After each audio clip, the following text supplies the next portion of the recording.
Good afternoon and welcome to our Oak Bend Medical Center Happy Hour podcast. My name is Donna and I am your host. I am very honored to introduce our guest today as we speak about Patchwork of Life. Since moving to Fort Bend County, Pat Hebert has been deeply involved with the service to this community. Pat currently serves on the PAWS Board, the North Fort Bend Water Authority Board, a member of Fort Bend Historical Commission, as a division chair of the Creative Arts Department of the Fort Bend County Fair Association, and is a past president of the Garden Club of Richmond, and a great friend of Oak Bend. Pat, it is a pleasure having you on. You are a peer in this community, and I am honored to be a part of this podcast with you. Well, thank you so much for including me in this exciting podcast. It's truly an honor, and to be a little part of Oak Bend is near and dear to my heart. I have watched for years you sow your magic into helping clubs and fundraisers make money off of your talent. In 2013, I remember we struggled as to what our major event would be. And you came up with Patchwork of Life. Would you like to tell me about that? Yes. When I believe I chaired that first event, and I said, well, if I'm chairing it, it's got to have something to do with quilts. So we came up with the name Patchwork of Life because all our lives are really made up of bits and pieces, a little memory here, a little memory there, a special occasion, a sad event. And you put it all together, and it really is a patchwork of your life. And so that's what we were trying to do. And we came up with the squares to sell them. And then we're getting parts and memories of other people's lives. So we're putting together really a mosaic of life. So over the years, 7 now? I guess so. You have done some of the most beautiful quilts. And, you know, we have auctions and everything, but the quilt squares are so inspirational because it is a way for you to give respect to a loved one that has gone on, or a special occasion or anything. And we have these quilts hanging at Oak Bend, and our staff are so proud of those quilts, and they mean so much to them. And I was talking to one of the nurses this morning and telling her about our podcast, and she said, you know, especially during COVID, it has been so inspirational to walk by those quilts and know that so much of the community and some of the history has been right here with us. And that's heartwarming to see. So what was your inspiration behind this fundraiser? I think originally my thought was that we needed a fundraiser that would be significant to the community. I really wanted to move out of just a hospital event that we kind of had before and make it a community event. So we started figuring out what is the best way to reach the community and get them to know more about Oak Bend and what they do, and as well as have them financially show their support. And so that's where we came up with not only the event, but then selling the squares as an extra fundraising element of the event. And it's been pretty successful. The squares sell for $100. And if I get 100, that's $10,000. And then I get to play and design. So it's kind of a fun deal all the way around. And very talented about it. I have been to auctions where you actually have some participants in the organization that actually collect your quilts. I have one collector. I think he's got about 10. And they are Yes. beautiful. Thank you. Beautiful. So this year, with Pat's passion to doing these quilts and for it to be about the community and for everything, the proceeds from this quilt squares for 2020, we want to not only honor 2020 in the good and the bad and in those that have lost, and remembering our first responders and those that we have loved, and whatever it is that inspires you. The proceeds of the quilt would go to our program Branches.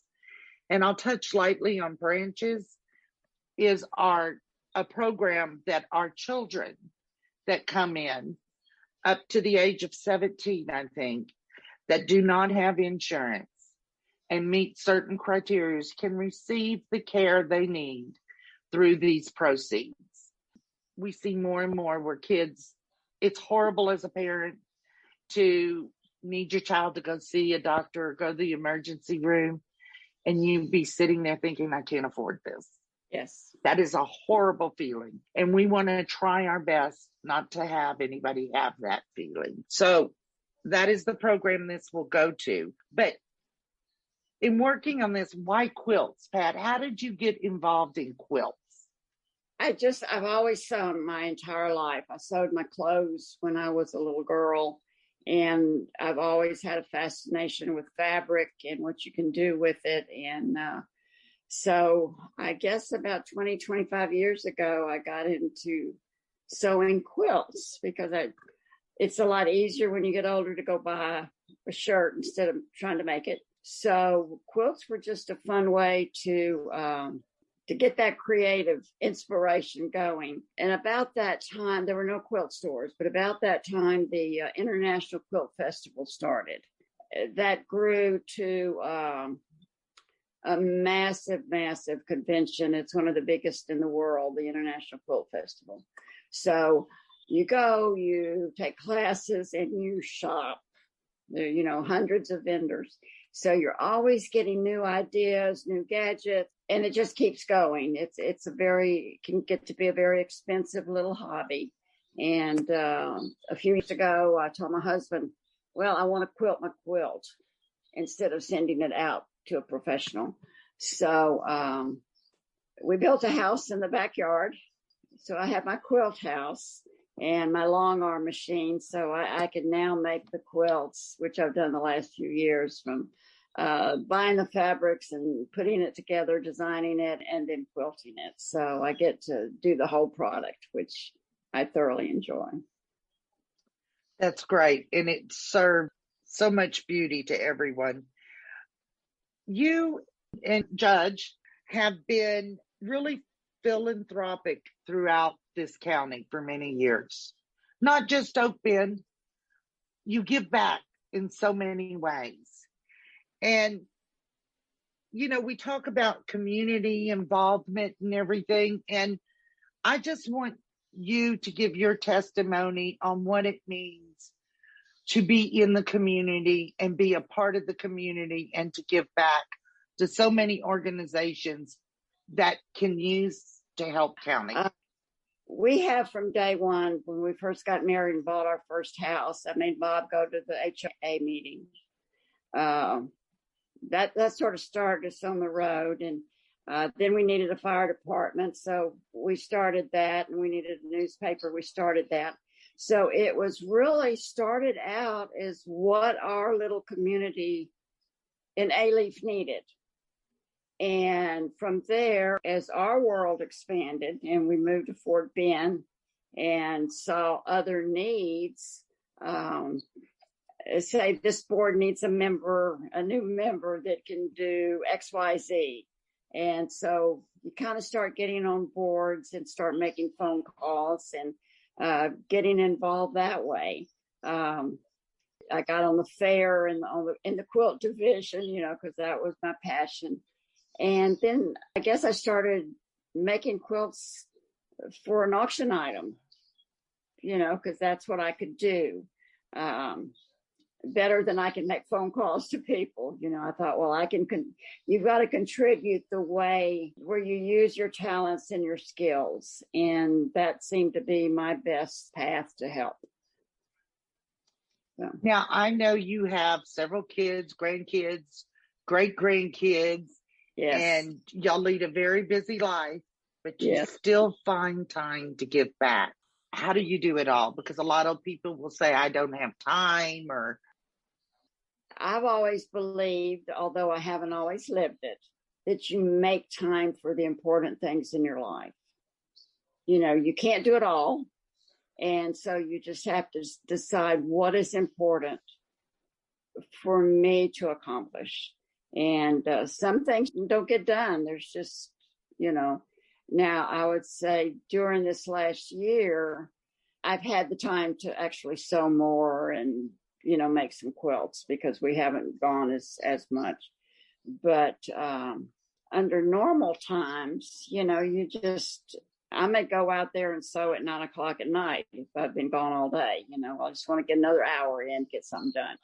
And so you just make time for the things that are important to you. And as I've gotten older, there were some things I let go, because I realized there weren't enough hours to do everything I wanted to do. And I want to keep doing it for a little bit longer. So the one thing I've noticed about you and Judge, there's always that we can build this, we can do that.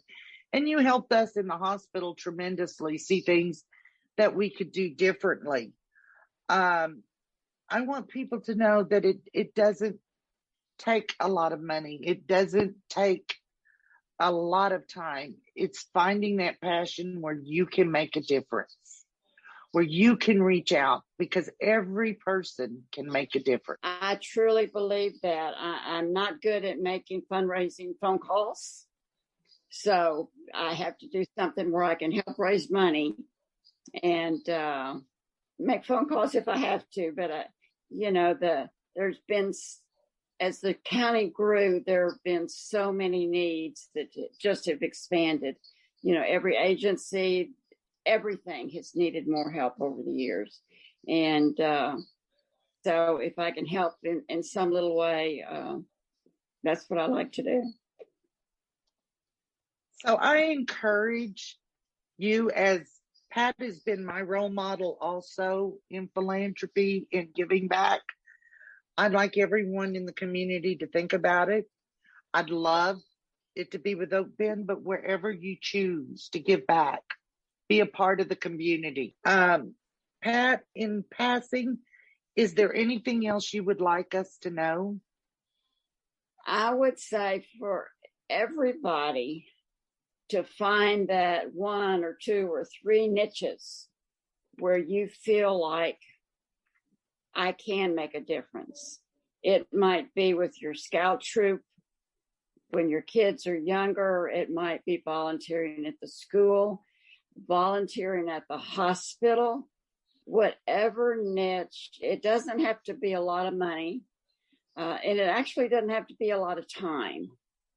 Because if everybody would do a little bit more, it may be an hour at the hospital a week, whatever you can do. But I think that is, to me, that's the way communities thrive, is by, it's not just the little stores or the big stores or the big or small, anything. It's the people that go out and give of themselves in whatever way they're capable of. And to me, that's the community spirit. And to me, that's the way it ought to work.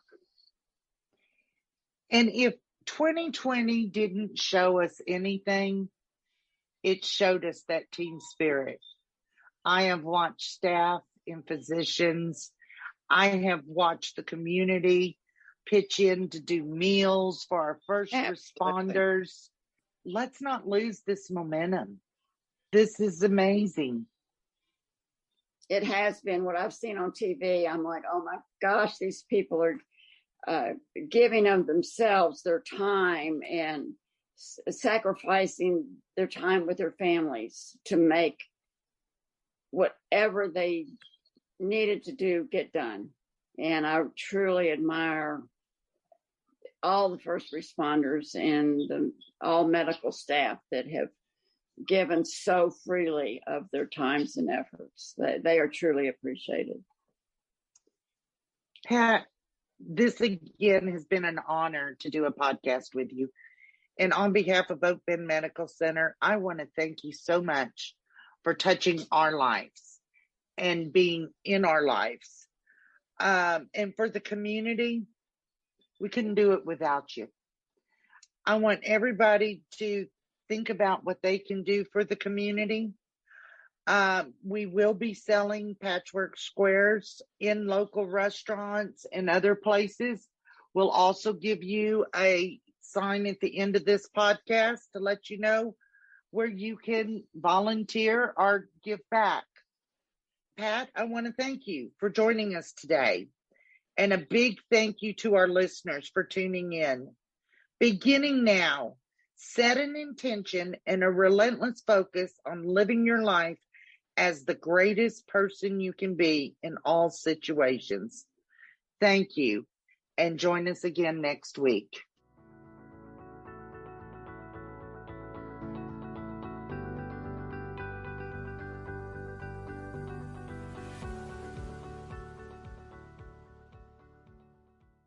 Thank you for joining us today on Oak Bend Medical Center Happy Hour podcast. We hope you enjoyed today's broadcast and invite you to email us at oakbendhappyhourpodcast@obmc.org with any questions or topics that you would like for us to cover. Remember, you can find us here each Friday at 5. Until next week, be mindful and stay healthy.